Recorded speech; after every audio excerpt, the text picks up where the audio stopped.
Hey there, Jordan Robinson here. I am the Business Development Manager and Graphic Designer here at RTriad. Last week, for Future of Work, we had a conversation focused on the gig economy and different challenges that come along with it, such as working along with different generations, communication, perception, and leadership. Leadership was a very special topic, which we're going to further explore this week in our next conversation. And here's the panelists of everyone. Patricia, could you please go first? Sure. Now, why did you do that, Jordan? Hi, I'm Patricia Brooker.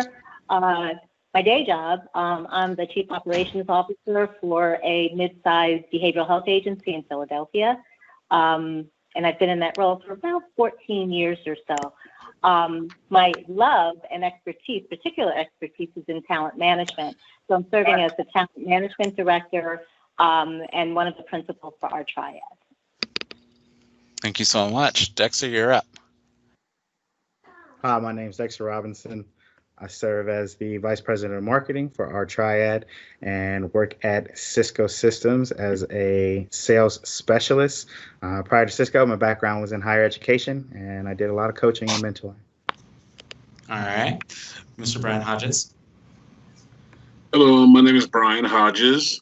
Currently, I am primarily selling real estate at the moment. I have several years experience in the IT industry, ranging from being a single contributor to being a manager.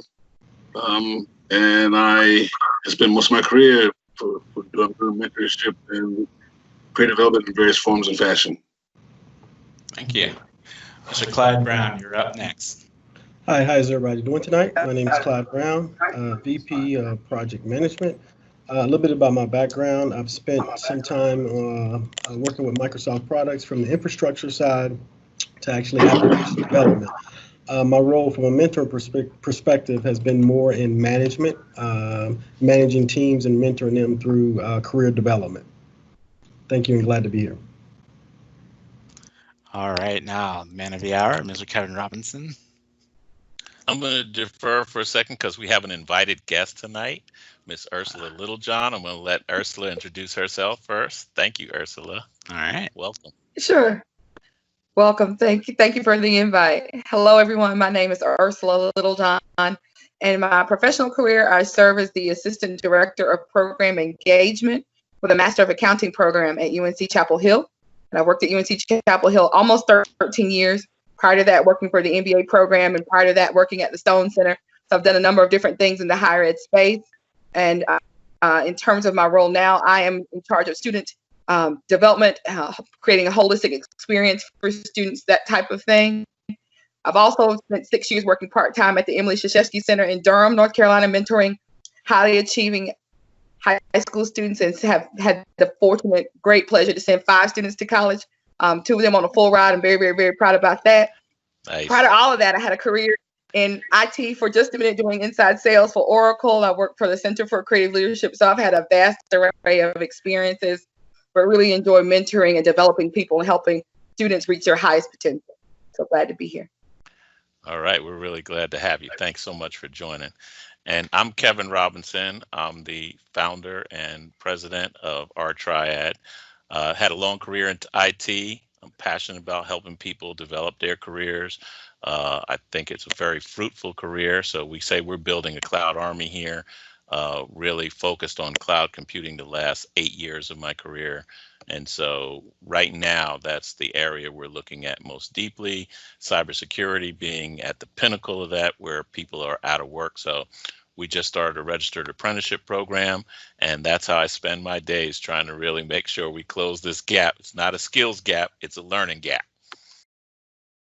In all of your experiences, when did y'all know, or how can you tell when you're the problem as a leader?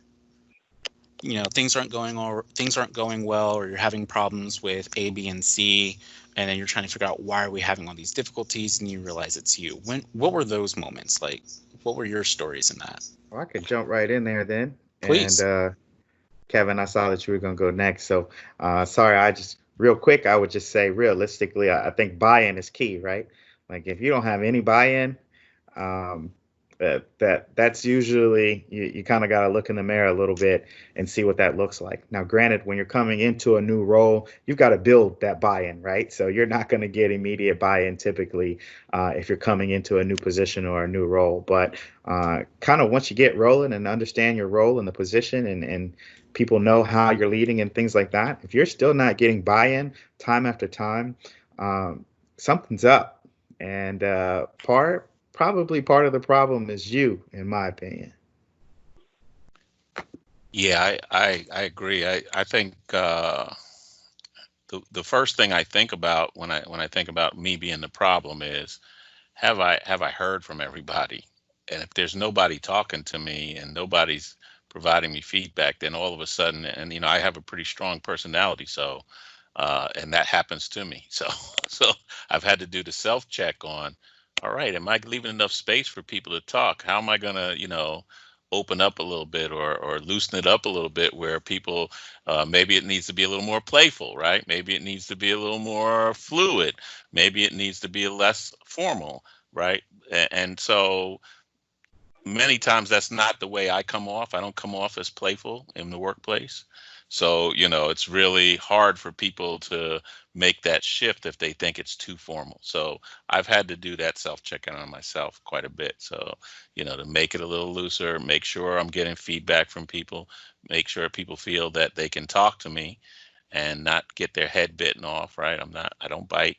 I just want to know how you feel about this. What do you think's happening here? Do you know what's happening here? Can I help in any way, right? That's my lead line, is how can I help you, right? And so I like to think about it in those ways. And if I'm not helping somebody get there, then I'm probably not leading. That reminds me of this phrase of don't sell, serve. Don't try to sell that you're a great leader, or you're a great whatever. Just hey, how can I help you? How can I be of service? Well, I think a pivotal moment for me, I think I did a lot of things right. Being approachable, being a teacher, certainly being knowledgeable, being respected, mostly because of how knowledgeable I've been in different roles. But I had, and this was many years ago, one of my staff, her husband passed away. And so she called out and let me know that her husband had passed away and she was going to be out of work. And, I said the appropriate things you say to someone when they lose someone. And I hung up the phone and I realized I did not know her husband's name. And I had worked with this woman for a number of years. So that for me was a failure in leadership, because I really had to self-examine the fact that, again, people followed me because I was knowledgeable, I was approachable. They would come to me. They would always tell me what I needed to know as well as what I wanted to know, but I hadn't really built relationships. So for me, that was something that it was a hard lesson for me to learn. I felt awful, but that was the one thing that I think really turned things around for me in my leadership experience, when I realized that it's not just about being task-oriented and task-focused and get the job done and make sure people know what they need to know and teach, but also about building relationships in quite a different way than I had even ever attempted. I guess I can build to that. I like what you said there, Patricia, in reference to building those relationships. I was in a management role. I was managing a particular team. It was an application development team. And I switched teams, right? And it was a team where basically I had to learn everyone, and I didn't know. So for that team, I had to actually implement a whole new support matrix. Yeah. I had done it many times over in other companies, so I kind of understood what I was doing, and I came in and just started working and maneuvering and building out that new architecture for that support model and what it would look like. And I'm just moving along, and I'm wondering why it's not working. Right? I was wondering why wasn't it working? Because I know this model works. I know it's proven, it's in Gardner and it's textbook and it's standard. Well, it goes back to something we talked about before, is I realized, one, I hadn't built a relationship with that new team. And secondly, I didn't meet them where they were at. But that became apparent because I knew this should work and it just wasn't working. And one of my employees, and on our one-on-one, we were talking, they said, Clyde, we know you know all this stuff. You came from global organizations, but we don't understand anything you're talking about. And it was an aha moment, right? It's like, okay, got it. But then from there, I backed up. I started, I think, Kevin, I was telling you before, I started doing what's called check-in questions. And those check-in questions were nothing business related. I started understanding them. What's your favorite vacation? How many kids do you have? What do you like to eat? And from there, started building those relationships and things started to progress. So. Another thing that comes to mind for me, I think about, going back to doing what you said you're going to do. And so whenever I did lead, one of the things I asked was like, what do you, I asked each and every single person, what do you need or want out of this experience? And so they would give me their answer. And then I made a note, whether it be mental or an actual note that I handwrit about, like, by the end of this experience, make sure that Timmy, Sarah, and Jim have A, B, and C. And if I missed a single one, I counted it as a failure. Like, it was a problem with me. And so I think about that because by the end of the day, I still think about that one phrase about, get the job done, but do it in such a way that makes people want to work with you on the next one. And so I felt like a big part of that is, as a leader, you're a servant, servant leadership. You need to provide for the people who are agreeing to work with you. It's a two-way relationship. And later on, I've realized that's in a weird way somewhat with mentorship too. Mentors and mentees. It's a two-way leadership, and it's not necessarily like I'm up here, you're down here. It's like, no, let's see each other at eye level, and make sure we have this exchange and agreement going on. Well, you bring up a good point. I would say that for me, when you talk about pivoting, a large part of that has been around what is it that I don't know that I don't know. And so for me, that's where I started to seek out mentorship. There are things I'm doing, I have no idea that I'm doing. I don't know what the answer to remedying or resolving or improving what I'm doing.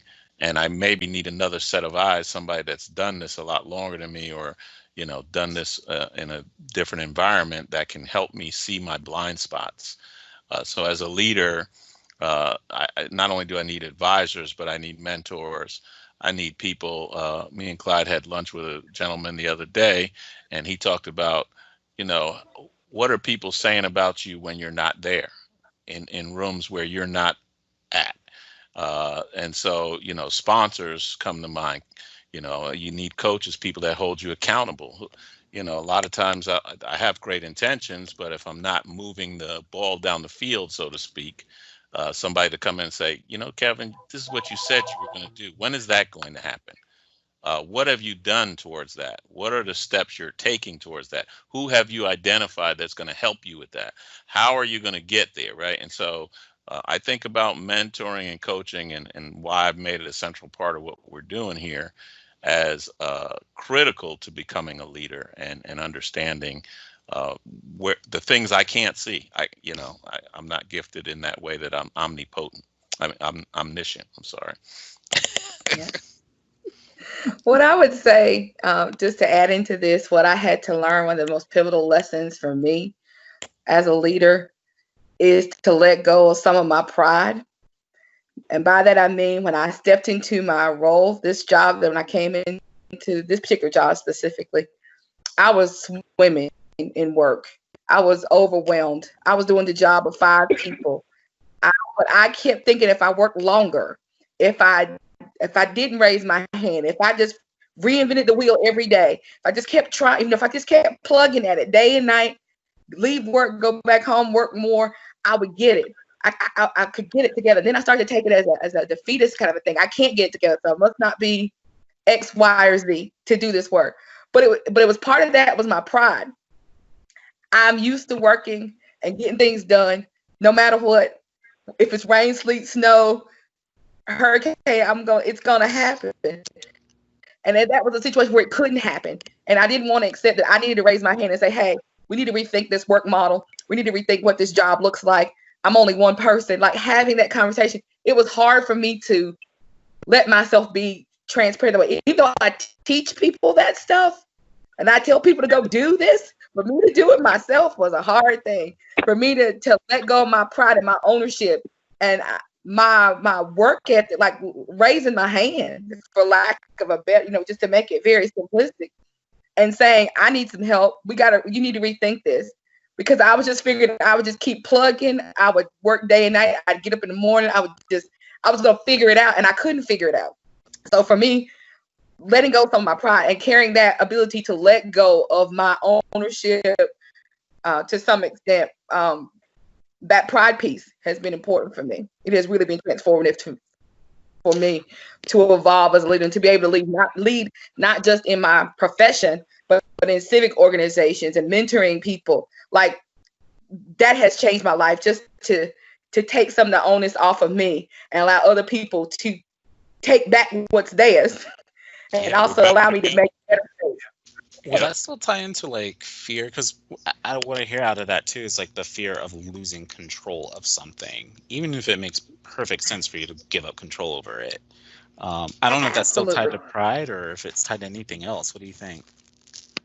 I think it's a combination of both, because some may say I am a control freak. I like to know that the product I'm putting out is as good as it can be. And in my mind, there's always that part, if I want it that way, then I'm going to have to do it. I can let you take this piece. I can give you these other 4 pieces. Sound more like a trust issue. Yeah. There's a little trust in there too. Yeah.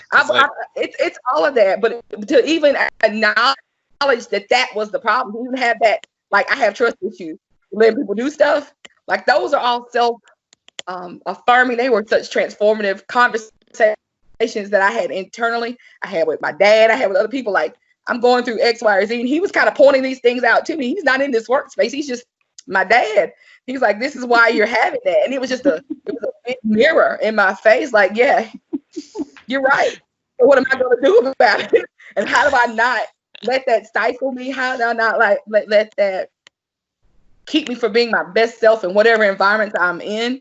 How do I navigate through that? And it's a continual lesson. It's never over. Never over. It's just, right. I had to acknowledge I'm fearful, acknowledge I'm a control freak to some extent, and acknowledging that and allowing myself to step away from my job, step away from the task, step away to do those things. So it's kind of all of that married together, but just a pride and a fear are probably the biggest drivers there. Yeah, that fear part, I'm actually really curious too. Go ahead, Dex. Did you have something? Yeah, I was just going to say, from a leadership standpoint, and just kind of talking to people just in general. So, I worked at a university for 6 years as an academic advisor and had a lot of opportunities to engage with college students, grad students, things like that, faculty, staff. And, one of the conversations that I had often with all types of people, or advice that I would pass along to them, is just like Ursula was saying, is control the controllables, right?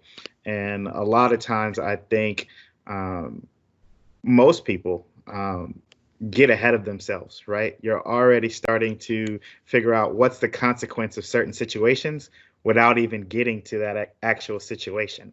So a great example is, a student will start talking to me about, well, getting into med school. And I'm like, dude, we got to get these prerequisites. Like, we got to build your experience. We got to get your portfolio going. Like, you don't even know what kind of doctor you want to be, and you're already talking about trying to get into med school. Like, there's a lot of steps that we're skipping. So, like, what can we control in this moment, in this bubble right now, right? And reminding people to be present. I think society always pushes us to think about the next thing where we're not able to embrace where we are currently, right? And sometimes if you're not in tune with where you are presently, you miss out on the opportunities that are available because you're already thinking about removing yourself from that space in the next space, right? So I think it's, as a leader, as a person, doesn't even matter. Mentor, coach, leader, just person, right? You've got to make sure that you control the controllables. The other piece, the other conversation that I have with a lot of folks is just that team of five. Is the team of five approach is typically what I tell them, right? So Kevin had mentioned, hey, I've got my own mentors and coaches that I look to help me mold or fine tune my leadership. And typically what I'll tell people is you need to find your team of five. So these people, it can be formal engagements, it can be informal, because you can gain a lot from watching people from afar, right? There could be certain specific aspects or attributes of someone that you admire, and you can tap into that, right? So typically I'll ask people all the time, what's your team of five, right? Who's your starting five? Why are they important to you? And of those five, they can't be in all the same space, right? Because, you don't want to be a good leader at one aspect of something, right? Like it's a holistic approach. So I'll typically tell people you can't have on your team of five, you can't have two people in the same space, right? Because it's not fair to you as a person and your growth. So I think those two things are really big when we just talk about kind of mentoring, coaching, and just growing as an individual, regardless of who you are. And then the last thing I just wanted to point out, Kevin had mentioned, his intentions are good. And as soon as he said it, there's a student, former student that I had, his name was Ping, and he told one of his professors one time, he said, good intentions can lead to hell, right? And it's always stuck with me. And I believe the actual phrase, I picked it up on Google real quick. It says, the road to hell is paved with good intentions, right? Yes. So, you think about your work, your actions, and what it is that you're doing, right? And it's not good enough to have a good intention. You gotta follow through with some more stuff there. So, as we build and craft and develop young and old leaders, right? It's important to finish out that vision, that thought process, and not just leave it at the visionary state of what your intentions are, but how do you plan on doing it is just important as the end vision itself. I would go as far as say, and who it impacts, right? Making sure that we're engaging the right people that it impacts. A lot of the work we're doing now, I think about the faces, the names that go to that work, right? The people who are involved in delivering that work, that, how we envisioned this team was basically that way. I think about people and what they're gifted at and how do they fit into that vision of what we're trying to do.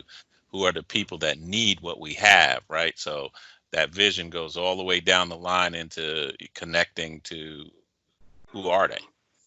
It'd be great to say, I'm going to help all of these people, but who are those people? What's their name? Where do they live? And so when I got to, starting to talk to mentors, that's the way my coaches and my mentors talk to me, like, okay, Kevin, you're going to help somebody? Okay, yeah. Who is it? Who'd you help this week? And that made it real for me. It said, hey, listen, this is not imaginary. This is, if you really intend to do it, and that's great, but what are you actually doing? Who are you actually talking to? What does that translate into? And so that critical thinking, those good critical answers, everybody that's on the RTriad team knows that they play that role with me in some dimension, right? So they will call me on things. They will say, hey, Kevin, did you think about this? Why didn't you do that? Are you going to do this? And those are the things and mentors and coaches that I think accelerate where we're going. And going back to Ursula, I don't think you have a control issue as much as you have high standards. You're a high performer. And so I suffer from the same disease, right? So it's really hard handing something off to somebody else and say, go take care of this, and you know it. Sorry, it's control issues. It's control issues. It's trust. It is. Because if that other person they felt was a high performer, they'd be happy to hand it off to them. Fair. Right. Is that true? There's something. I'm a reformed control freak.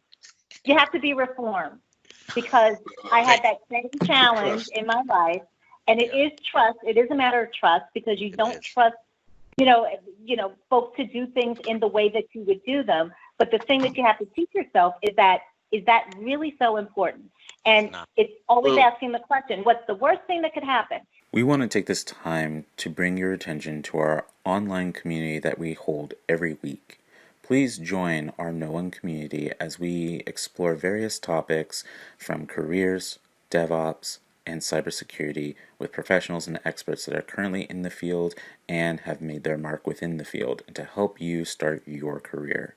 Thank you for your time, and let's get back to the conversation. As leaders, what qualities should leaders have? All right. I think in terms of leaders leaders leading me, and also on the flip of that, me leading people. I think some of the most important things to have are you have to have great communication and great listening skills. You also need to be transparent to an extent, being able to share as much as you feel comfortable sharing to make the conversation relatable on both ends. You have to be able to talk to people, not talk at people, those kinds of things, and just trying to meet people where they are. It's incredibly important to meet people where they are, whether it's a mental thing, whether it's a career space, trying to identify where they are in the space Are you going of to join this, or the world in terms of what you're trying to do, and trying to meet them there and trying to push them It's the forward future to of their work highest. I'll just add to what Ursula just said. In addition to the things that she was outlining there, I think that a mentor has to basically show confidence, self-confidence in themselves. If they don't show that, then I think it makes it kind of difficult for the mentee to be able to take what they're saying seriously and with conviction. So I would say that they definitely need to have confidence, which is sometimes lacking. I think they should always be somewhat collaborative. The analogy I tend to use in this respect is that when you're dealing with folks, you have a spectrum of ways in which you can interact with them. And I think Ursula pointed out a few of those key characteristics, but sometimes they want to come to you looking for you to be like the voice of the man on the hill, the wise man on the hill. You know, I've seen a lot, I've done a lot, I've experienced a lot, and I want to share with you what my experiences have been. But in some cases, when they come to you, they may want you to be more collaborative and not be the man on the hill, but someone that they're kind of soundboarding off of and interacting with and exchanging ideas and thoughts. And in a lot of cases, there is no right or wrong here. It's just a matter of being able to express and receive and respect and in part, exchange back. I guess the one thing that I'll add from a leadership perspective, I've always looked at great leaders as being visionaries, being able to see, ahead of the team, of the company, of the group, or what have you, but being visionary.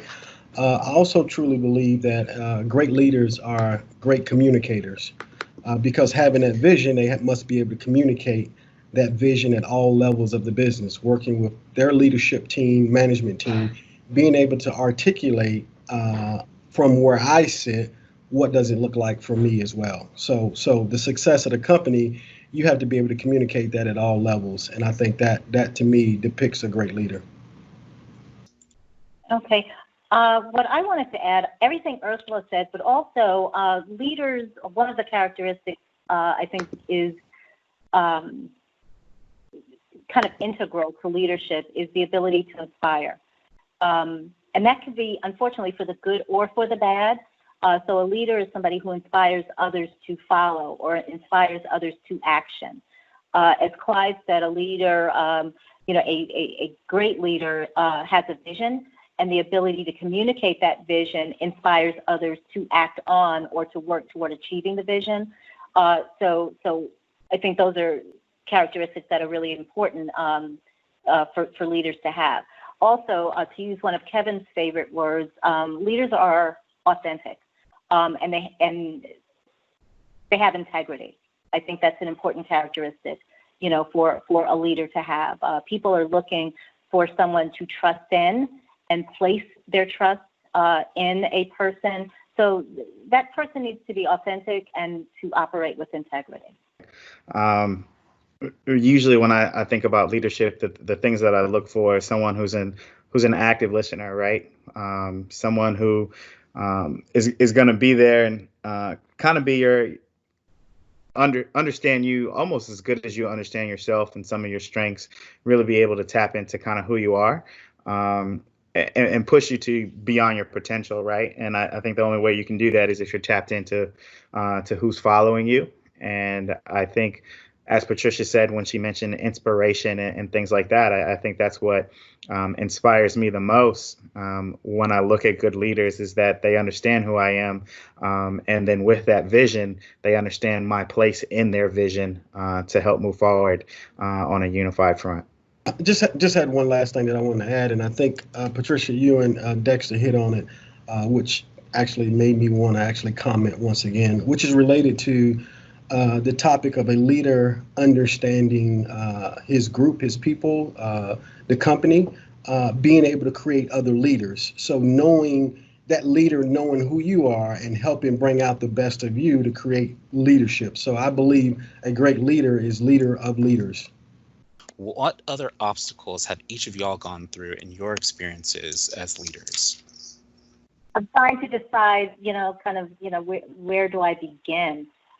There are always going to be obstacles. One, really, when you talk about communication, messaging, are folks getting the message? Are they understanding not just what I am saying, but the intent behind what I'm saying? So, being intentional in your communication is critical, and it can be an obstacle if people misunderstand or misrepresent the words that come out of your mouth. So communication is more than just what you say. It translates also to what you do, how you say it, and, so there's so many different sides of communication. So communication can be an obstacle, just generally speaking, for leaders and others as well. Once again, just to continue down the path that she had just started, one of the most difficult obstacles I've had in communication is when I have to convey a message from up above to the folks down below. When I say that, I mean people who report directly to me, and I'm bringing them a message that's coming from some higher being, some higher cloud up there. And usually the folks below don't necessarily understand the nuances around the message, because the messages are usually more, how do I say it, financially business driven, as opposed to necessarily relating to their function within the company. So really for them, it's too far removed to really understand or comprehend how it has an impact on what they're doing. So that has probably been the most hardest challenge for me, is communicating, to bridge the gap of communications coming from above to folks that are, underneath me, and having to be able to understand it, because they don't sit in that paradigm. They don't sit within that world to really understand the nuances. So actually during your last episode, there was a discussion about, well, how much time is needed to put into, for your quote unquote ready. And then I think at the very end, someone basically did the connection that I was looking for, was that of, it's not so much the time as it is the amount of experience you have. And they'd be able to see some of these, like I said, some of these subtleties that you just don't understand because you're too far removed to understand the underpinnings of what's involved with some of the decision making at those higher levels. And so trying to convert that to something that's a very basic message for folks to walk away and feel, hey, I understand, is quite challenging. I think for me, I'm looking at it in my mind right now from largely working with students, but some of this does translate into some of the corporate experiences I had. And I think for me, it has been making people feel empowered enough to advocate for themselves, or to begin the path of trying to advocate and state what they want and what they need, and how to have that particular type of conversation, right? And sometimes for me, undoing messaging from family members, messaging from your neighborhood, messaging from where you came from, et cetera, that these certain things that you think about or aspire to do or want to do or have ideas around don't fit that particular set of norms, and making them feel comfortable enough to take the steps to move in those directions. That's hard work. It's rewarding work once it's done, but it is hard sometimes to get people to sometimes take that first step, to undo, to unlisten, to ignore, but to take on self and put yourself first in some regards, to put yourself in front of whatever might have hindered you from even trying. Like, you can't lose if you can't lose if you don't try. Like, you have to try it. I'm always about, let's just try it. What's the worst thing that can happen? If it's a no, then we go a different door, that kind of thing. So just empowering people for me has been challenging, and trying to figure out what those conversations are specific to the person and how to navigate that road with those particular people. Yep, real quick, just for me, I think what leadership sometimes have challenges with is actually keeping a pulse on understanding what's working and what's not. And I think great leaders are able to discern that very quickly and make the right adjustment. But a lot of times when you see leadership that struggles, that is the challenge that they typically face, is keeping a pulse on what's working and what's not, and knowing when to adjust and what adjustment is needed, and how to make that adjustment. To kind of piggyback off of what Clyde just said, one of the ways that leaders can, keep the pulse of what's happening is, they used to call it management by walking around, but really being connected to the folks that you're responsible for leading, whether it's a designated role that you have, say, in your company. Get to know the folks. You have to know who you're working with. But by doing so, the challenge is, and I view, the 350 people that I work with, I can proudly say that I know every single person by name and face. I can walk up to them, and before COVID, we're huggers at my company. So, we hug, we chat.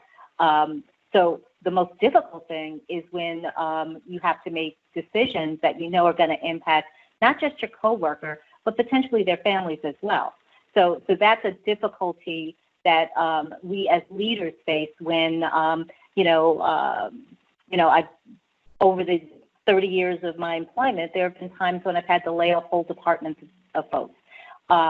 And go and talk to people face to face and tell them, that, I'm sorry, but, we're eliminating this department, and understanding the impact that it has not just on the individual, but a lot of times a whole family of people who you've gotten to know because they've been at the company picnic or what have you. So I think delivering bad news in such a way that you're staying your course as a leader, because sometimes you have to deliver messages that are unpopular, whether it's policies or what have you, but you have to stay your course, in terms of doing what needs to be done for the company.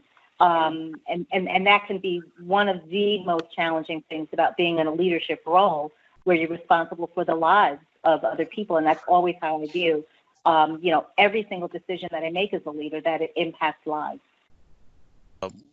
When I think about leadership and the struggles I have as a leader, it began with being a high performer and then making a transition to saying, now you have to lead other people. You have to leave space for them to actually come in and do what you're not going to do. You're leading them in a way that you want to see the best work for them to be high performers. And so I have to think a lot about what were my great bosses, my great leaders that were in front of me. What kind of environment did they create? What kind of culture did they create that drove me to want to give my best performances? And so I think about that often, because you can't make a flower grow, right? You have to really just turn the soil, make sure you water it, make sure it has the sunshine.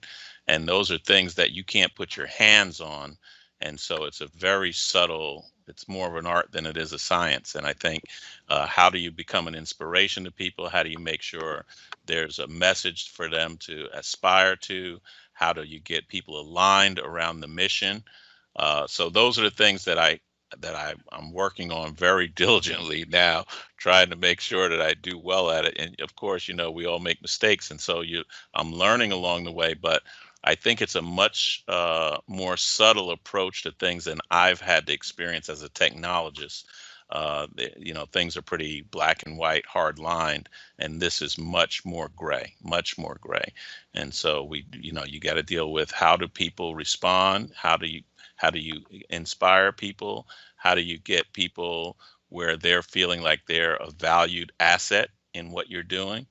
And so there's a lot of work that goes into looking at how to make sure there are places for people to connect, and that they know they have a valued position in what you're doing. So those are some of the things I struggle with, and I'm hoping to get really good at. So one of the things that, it was so simple that I forgot, but it goes back to the authenticity and transparency. I think one of the difficult things about being a leader is to admit your fault, right?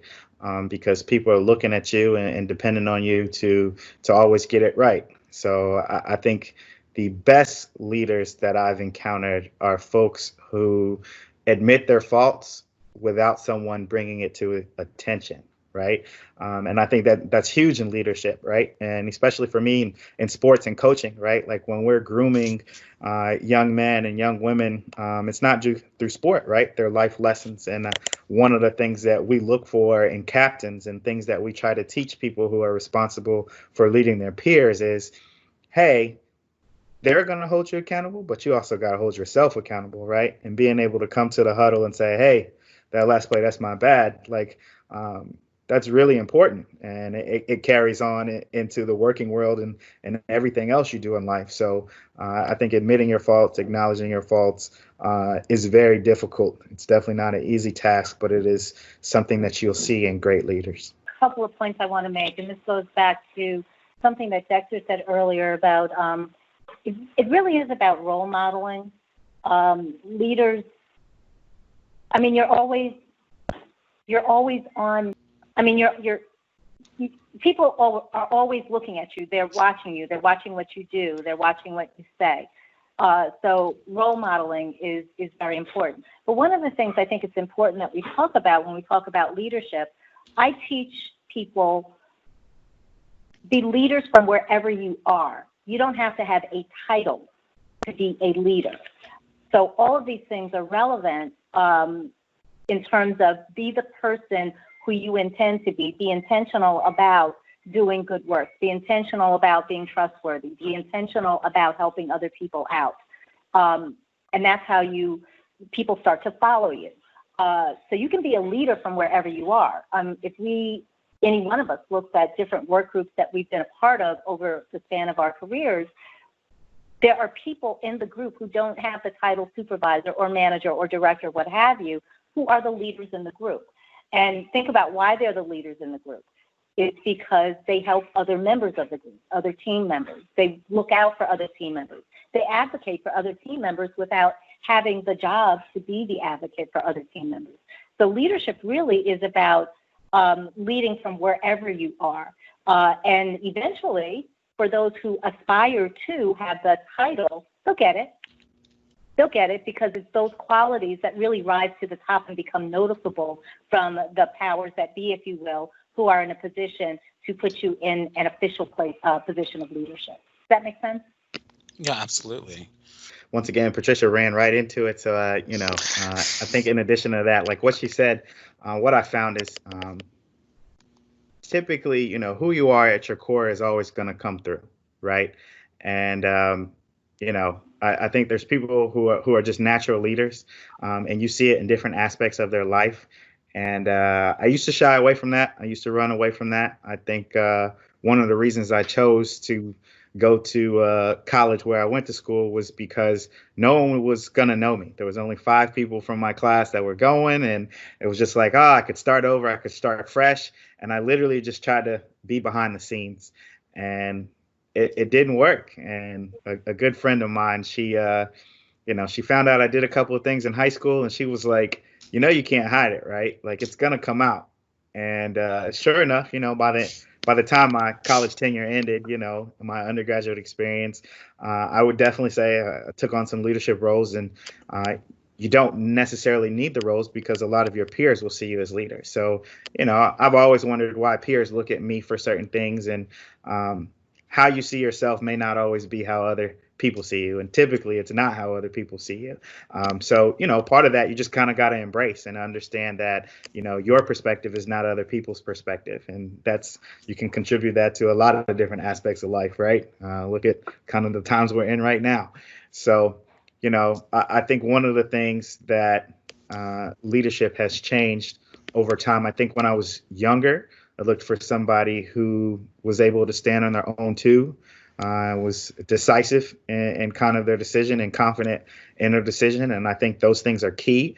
One of the things I look for now in leadership is, how did you come to the solution that you decided, right? And I respect people who say, hey, and understand in leaders, sometimes the people that you lead, they're not going to be privy to all the information that you have in making that decision. And good leaders will tell you that, hey, there's like Brian said earlier, there's certain things that just aren't in your pyramid or realm for you to understand. But as a good leader, I think it's important to articulate those things to help them understand, hey, there's other cogs that are moving here that you may not be aware about, or I just can't tell you. So good leadership now, I think one of the things that I really look for is somebody who can maneuver the politics a little bit better, right? In addition to being a good leader, right? They understand politics is going to cause some friction. So how they handle that friction, I think, is important as I've gotten older. I wanted just to piggyback on what Patricia and a lot of you all have said about leadership and the things I look for. Definitely authenticity speaks a million volumes to me in all aspects of my life, including my professional life. And then I also want to speak to the part of people will see your work and let your work kind of speak for you. Not having the title, not having all of the bells and whistles necessarily, that can help to elevate you to a space. Before I got the role I have now, before I became an assistant director and all that, those bells and whistles that people like on the business card, my prior job, I was the office manager in another unit in that building. I filled up the candy jars. I ordered the equipment. I did the staples orders. I did all that kind of sort of maintaining of the office, travel reimbursements. I was a program assistant. I just did that kind of thing. But people watched how I worked and how I worked with people, relationship building and relationship nurturing and maintaining that. It just spoke volumes. And the director of the MAC program came to me about becoming the assistant director of the Master of Accounting program, because she had been in and out of that office a number of times and saw me doing just what I thought were very basic things tied to my job, but they meant a lot to them in terms of where they were trying to go as a program. And then I landed into this role.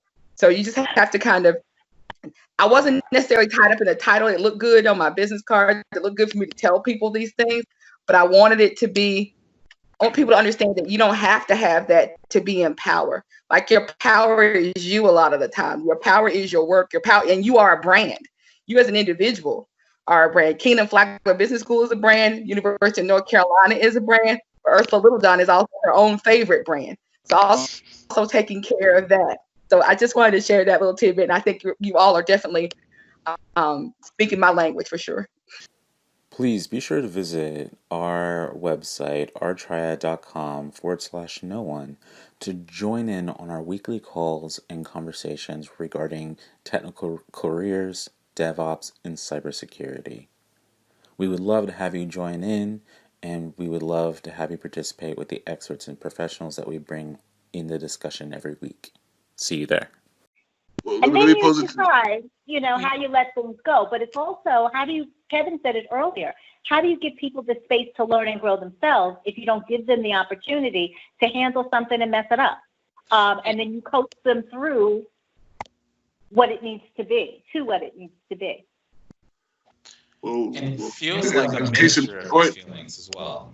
Oh, go ahead. All I was going to say is a very simple example is, Kevin, all the folks you just selected that are part of this panel and a part of your company, right? You have them doing a lot of things that, that you can do also, but you trust them and you allow them to do them and working with them. Is that correct or incorrect? No, that's correct. Right. So to me, that's a trust issue. If you feel that they can meet the mark, that high standard you're talking about, then you have no problem in sharing responsibility and handing it off to them. Well, I think I've grown in that way. I don't think I felt that way originally, and it's been. I guess. Well, you can start out. Based upon the way I've seen you work in particular, and I've seen others work that are high performers, and I've had a lot of high performers working in the course of my career. It's like, guys, my example is Magic Johnson on the LA Lakers, right? One of the greatest basketball players of all time. The man can play any position on the court, any position. He went to Michigan State University, by the way. Yes, we know that too. Wait your turn. All right. We know that too. Wait your turn. But the point of the matter is, but the point of the matter is that any game he only played one position at a time. Right. But he was also trusted that position. Now, do you remember his very rookie year as a basketball player? He won a championship playing center because Jabbar had to go. He was a guard. And then, by championship, he was playing center. They had to really trust him to do that. Yes. Yes. I guess the one thing that I'll add, I truly think, there is a trust element, but I think there is also a piece of it is an attachment, right? When I had to move into a leadership role, it was hard for me to let go, right? It wasn't that I didn't trust someone, it's that I really wanted to do it. I was really good technically, right? So I wanted to deliver that piece of work. So I had to be able to detach from whatever that initiative was and hand it to someone else. It wasn't about trust, right? Because at that time I had some high performers and some very, very smart guys on my team, and I had to hand it off, and I wanted to see it to the end personally, right? So it was an attachment thing for me. Good point.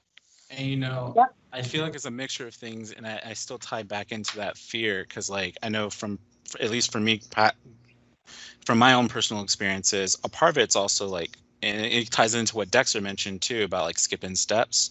So whenever I had to trust someone to fill out a task or do something, my mindset was, well, if this messes up, it's me on the line. Like, it's my neck getting strangled. So it's like, am I willing to let someone else do this for me? But if this blows up, do I still need to take the heat? Or can that be done on them? Like, and so there's and and that, like, I still have to own it, and there's still a bit of trust in that regard. And so maybe this is just also partly maturity. Like, I still acknowledge that I'm a millennial of some sort. And my experience with leadership is nothing compared to the rest of y'all. So, it could be a collection of things, but I think more specifically about understanding the liabilities and who holds the liabilities. And it's not always the person that holds the task. I think having those clear expectations and communications could remedy that. What do y'all think? But when you're in charge, you're in charge. And you can't advocate that even when you delegated a responsibility. And that's something that is uncomfortable for people in leadership roles, because not that everybody does that, because we have a lot of folks who will finger point. I happen to think that they are not necessarily the best leaders. You're always responsible. And, that's one of the things my boss says to me often, because if somebody messes up something, it's always my fault. Because there's always something that I could have done to support that person differently, to see that they were heading left when they should be heading right, or even when I didn't know, I should have known. So it's always my fault. And it's not comfortable, and we don't want to be in that place, but it's always my fault. Actually, that's a good point, because actually, when I look at being a leader, it's like being a parent. You're responsible for everyone who's underneath your responsibility, whether it's formally in terms of direct reports or whether they're just working for you on a project. Same way a parent's responsible for their child, when that child walks up the house, that child under 18 causes havoc in the community, it's that parent's responsibility regardless. It's the same kind of role that a leader takes on, whether it's explicitly stated or implicitly stated, but it's there. And I agree with what Patricia was saying, is that one thing I would always tell my people who I was leading is that, look, whatever the problem is our problem. It's not your problem, it's our problem. Yes, even if you're the one who made a mistake or someone wrong on your watch, we're here as a team to correct it. Okay. I'm not gonna beat you up. The only thing I would beat up my people for is two things. One, if they knew they had a problem and they didn't make it known, so we can deal with it and mitigate it as quickly as possible. And so they deliberately kept it from me, and I got blindsided. Oh, that's not very good. Yeah. And the other piece of that is those who spend time dwelling on apologizing for what they've done, as opposed to working on mitigating, doing damage control and correcting the problem. I understand you feel bad. That's nice, but we can't spend time worrying about what has just happened. We got to fix it now, or we got to get it right. What are you doing to remedy it? Yeah. Okay. So it's not what you're doing. What are we doing? We're a team. We own it. And that's part of the problem. People, like I said, people get nervous. Oh man, I'm gonna tell my manager, my leader, that I just screwed up, and they're gonna, what are you doing to fix it? No, I'm saying, no, guys, I want you to come to me with those. That's what I'm here for. I'm here for the exceptions, not for when things are going right. When things are right, I'm not earning my money, frankly speaking. I'm earning my money when I'm helping you address issues that arise that are exception to what we're trying to get accomplished. That's where my value comes in very strong. Right. So for him, if you got a problem, I want you to come to me. I'm not going to badge you. I'm not going to beat you. I'm not a headhunter. I don't hunt heads. I can, but that's easier for political reasons at a higher level. When it comes to people who work for me, I don't headhunt. I'm always encouraging, but understand, we own it as a team now. You and I own it together. It's not you found a problem, you got to fix it now. Nah, that don't work too well. It's like not even with your kids. I think that's a great point. And also, I think Dexter brought up a good question, like, what do you do when leadership clashes? Because I think that also, that affects the morale of the team that you're working with. Protect the people first. Okay. Like Tricia said earlier. Fair enough. Yeah, I tend to agree. A lot of times leaders, you need to be a buffer for people from seeing all of that ugliness that can take place at those higher levels. And so, there's necessary means. I have a favorite proverb says, "Don't go to war without many advisors." Right. So you got to know that there's wars that are valid, and people are going to have those battles at those levels. And so, and they're usually, everybody's heart's in the right place. They're trying to make the business better. They're trying to do something. They're trying to grow the business. So, when you start thinking about it like that, that's going to be a natural outcome. People are going to vie for position to have an impact. But like you say, it should not disrupt and misalign the people that are trying to get work done. So that's what. Well, not just that, but it gives folks an opportunity to split when they see those fissures, especially in the leadership team. Not a good look. So those clashes should always be managed and handled in-house, so to speak, among the leadership team, and not, it's like, again, the analogy at home, parents, if you have to fight, don't do it in front of the kids. Yeah, actually, that's a great way to picture it. Working with other leaders, one of the biggest things that I always, as a follower, always have to sort of wrestle with, again, goes back to that trust about, like, does this person have me as in their, like, my best interest in mind, or are they using me as, a pawn for something else? So I feel like that also plays into a role with it when leadership does clash, and maybe that goes back to, I think someone talked about politics before. But yeah, there's very little time left, and so I kind of want to leave this moment out for, the bit of advice that you would have for anyone who is a leader or a mentor or a coach. What advice would you give to them, especially for those who are new into this experience, like me? I think it goes back to what was said in the early beginning of this whole discussion around being genuine and getting time to actually know your mentee, or getting to know each other above and beyond just the task at hand. That to me is where you start to get, you start to be able to develop a relationship and start to gel something. So as Chris said, to know the spouse's name, or to know they have the kids, or make a point to get out and grab lunch together one day, so you sit in a more casual setting, to get to know each other better. I think it would be my biggest advice. I mean, all the other things we talked about, those would be so much easier and come into play if you can establish some level of relationship, rapport. I would say also grant yourself some grace and some space. I would say grant yourself some grace and some space, especially when you're newly coming into all these different worlds that you may know some about but don't know a lot about. Grant yourself some grace to fall down, to be confused, to not know all the answers, to et cetera, et cetera, et cetera. but also, and granting yourself some grace and be okay with that I don't have to know everything up front all the time. That's something I had to learn.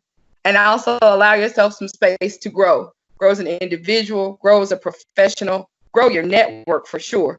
Always be continually thinking about relationships and connecting to people, listening to people, because that one piece of information that somebody shares with you, a little thing, could turn out to be such a big thing in terms of the magnitude of where you can go and where you can inspire other people to go. So that's what I would say, just grace and space, and just keep at it, and if you're passionate about it, be authentic about it, be invested in it, be invested in the work, be invested in the people that you do the work for. That those two go in tandem. You can't have one without the other. It's not always about the check. If it was about the check, I definitely wouldn't be in higher education for sure.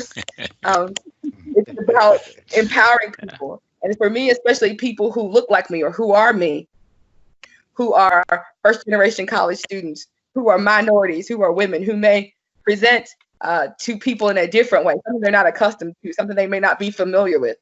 I think there's an innate responsibility for me personally to make them familiar with it and to make them understand that we're here and we're growing and we're glowing and all those good things. So that's what I would say. Thank you. Well said, Ursula. Yes, very well said. Jordan, I love sports. So one of the things you hear a lot of the greats say is that they studied other greats, right? Or they had conversations with them, one-on-one conversations. So I think, you've got to be, if you're in a space to where you want to be a leader or you want to be the best at what you're doing, you've got to study some other folks. And that's not to say that you don't have your own signature moves, because all of those people did, right? And it's what made them stand out, but they also had counters, right? And that's what you're learning from other leaders is, what are my counters, right? There's certain things that I'm really great at, but man, if this comes at me, maybe that's a strength, a weakness that I need to build. And that's where studying the greats comes from, because it allows you to continue to build yourself holistically and grow, right? I think that's really big. I think the other piece is you've got to allow yourself to fail. And, you've got to embrace that part of the process. It's part of growth, right? Those of us who have kids, you're outside, you tell your kid, don't do something. They do it anyway, and they fall, they hurt themselves. And some people say I'm a little hard, but, if my daughter decides to be out there and she hits and she runs and she plays hard and she hits the ground, I tell everybody, don't move, right? You got to let her fail. And if she gets up on her own and she doesn't cry, don't put your emotions, don't put your feelings on her. You got to allow her to have her own feelings. And I think that's a part of being a leader. You've got to be able to fail, but you've also got to let the people who follow you fail, so that all of you can grow together, right? And, if they cry, that's when you go over and you pat them on the back and you say, hey, we'll get through this together. But sometimes they'll fall and get right back up and they don't need your help. So you got to let them fail, man. It's tough, but you got to do it, right? Don't put your emotions and feelings on others. And I think the most important thing, like Brian said earlier, is you got to protect your people, man.